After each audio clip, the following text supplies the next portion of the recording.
Govinda Greens, premium and limited plots, prime location, destination that define your status in front of AIIMS. Govinda Greens. वक्त बड़ी खबर रायपुर से। निकाय चुनाव की तैयारी में कांग्रेस घोषणा पत्र समिति की अहम बैठक। निकाय चुनाव के लिए घोषणा पत्र बनाने पर मंथन। बैठक में मंत्री अकबर, शिव डहरिया, अमरजीत भगत मौजूद हैं। बैठक में समिति के दूसरे कई सदस्य भी मौजूद हैं। तो बड़ी खबर इस वक्त रायपुर से। कांग्रेस घोषणा पत्र समिति की अहम बैठक जारी है। निकाय चुनाव की तैयारी में है कांग्रेस। तो किस तरीके से घोषणा पत्र तैयार किया जाए निकाय चुनाव के लिए, इस पर कांग्रेस की अहम तैयारी देखने को मिल रही है। तो बैठक में समिति के दूसरे कई सदस्य भी मौजूद हैं। सौरभ सिंह परिहार हमारे साथ में जुड़ रहे हैं ज्यादा जानकारी के लिए। सौरभ, निकाय चुनाव की तैयारी के लिए काफी अहम समझी जा सकती है, क्योंकि किस तरीके का घोषणा पत्र होगा इस पर चर्चा होगी।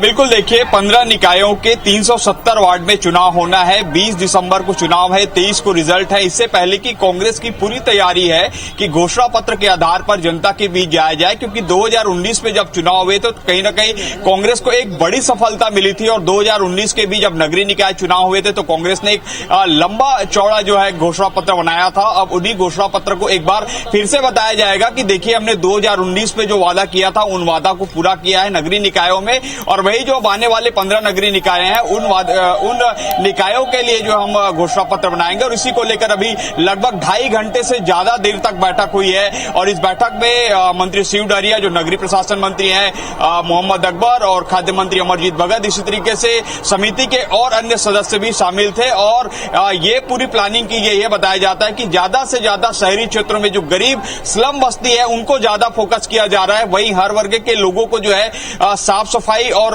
बेहतर सुविधा देने की बात की जा रही है। लेकिन अब देखना होगा जब कांग्रेस घोषणा जब समिति जो अपनी पूरी देगी और सूची जारी करेगी किन किन लोगों को जो है कैसे सुविधाएं मिलेगी, वो देखना जरूरी है। और अब देख सकते हैं कि बैठक जो है खत्म हुई है, और कुछ देर बाद जो है मंत्री मोहम्मद अकबर और शिव डहरिया भी यहाँ पर आने वाले हैं, प्रेस को संबोधित करेंगे। लेकिन बता दें कि 3 से 4 महत्वपूर्ण चीजें हैं जिस पर कांग्रेस आने वाले नगरीय निकाय चुनाव में फोकस करेगी। सबसे पहले तो मकान है, जो मकान गरीबों को दिया जाना है शहरी क्षेत्र में। और आप देख सकते हैं कि मंत्री शिव डहरिया भी बाहर निकल चुके हैं, और हम जो है सीधे उनसे जानना चाहेंगे। सर, बैठक हुई है, बैठक में क्या क्या महत्वपूर्ण निर्णय लिए गए? देखिए, नगरीय निकायों में जो मूलभूत सुविधाएं मिलनी चाहिए, सड़क, पानी, बिजली, सफाई, राशन कार्ड, इन सब चीजों के संबंध में अभी चर्चा हुई है। और इसमें हमारे माननीय मुख्यमंत्री जी और प्रदेश अध्यक्ष जी से चर्चा करेंगे। उसके बाद कल आप लोगों से बैठ के अंतिम निर्णय लेकर आप लोगों को अवगत कराएंगे। सर, कौन सा सेक्टर को फोकस अपन ज्यादा करेंगे, क्योंकि शहर में देखने को मिल रहा है कि ज्यादा से ज्यादा लोगों को समस्याएं हैं, तो ऐसे में समस्याओं को नहीं, हमारे नगरीय निकायों में जो सुविधाएं हैं उन सुविधाओं को और किस तरह से अच्छा किया जा सकता है, इस संबंध में चर्चा हुई है। कल एक और महत्वपूर्ण बैठक है चुनाव समिति की।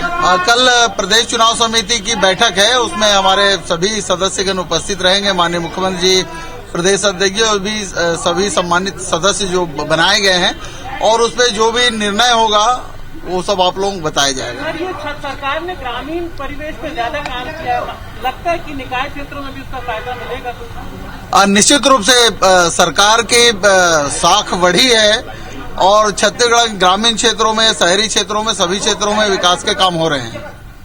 ठीक है, तो आपने सुना मंत्री शिव डहरिया को, जिनका कहना है कि सरकार ज्यादा से ज्यादा काम कर रही है नगरीय निकायों में। उसके बाद उन्होंने कहा कि रूरल एरिया में हमारा काम तो वही है किसानों के लिए, और गरवा नरवा जो उनकी योजना है। और मोहम्मद अकबर भी बाहर निकल रहे हैं, और वो बताएंगे कि किस तरीके से, क्योंकि इससे पहले भी जब 2019 में ये घोषणा पत्र बनाया गया था तो कहीं न कहीं कांग्रेस को एक बड़ी सफलता मिली थी। और इस जो बैठक है उसमें सुशील आनंद शुक्ला जी थे।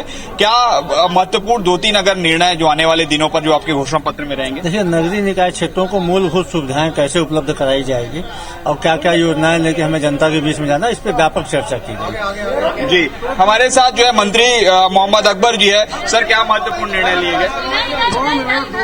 देखो, नगरीय निकाय का चुनाव है और जो नगरीय निकाय से संबंधित घोषणा पत्र बनते हैं उसमें जो मूलभूत सुविधाओं का ध्यान रखा जाता है,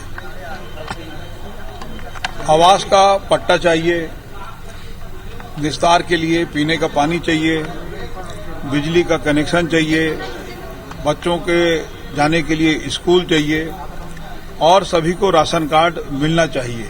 ये मूलभूत सुविधाएं होती है और इसी से संबंधित और इसी के आसपास सारी बातें उसमें रखी गई है।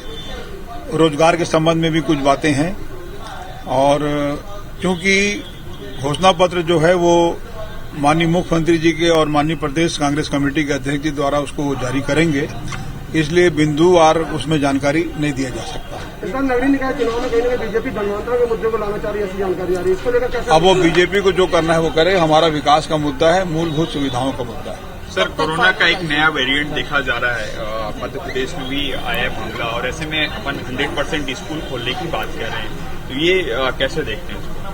देखिए 100% स्कूल खोलने का तो मंत्रिमंडल की समिति में तय हुआ है, लेकिन परिस्थितिवश पुनर्विचार भी हर चीज का हो सकता है। तो अभी बातें और यदि थोड़ा इंतजार करते हैं, जो बातें सामने आएगी तो फिर वो पुनर्विचार भी किया जाएगा। तो ये थे हमारे साथ मंत्री अकबर, जिन्होंने भी बताया कि नगरीय क्षेत्रों में चलिए मूलभूत सुविधाओं को ही फोकस करने की बातें मंत्री जी ने कही है। अब देखने वाली बात होगी कि किस तरीके की मूलभूत सुविधाएं हर वार्ड हर निकाय को मिल पाएगा। शुक्रिया आप सौरभ जानकारी के लिए।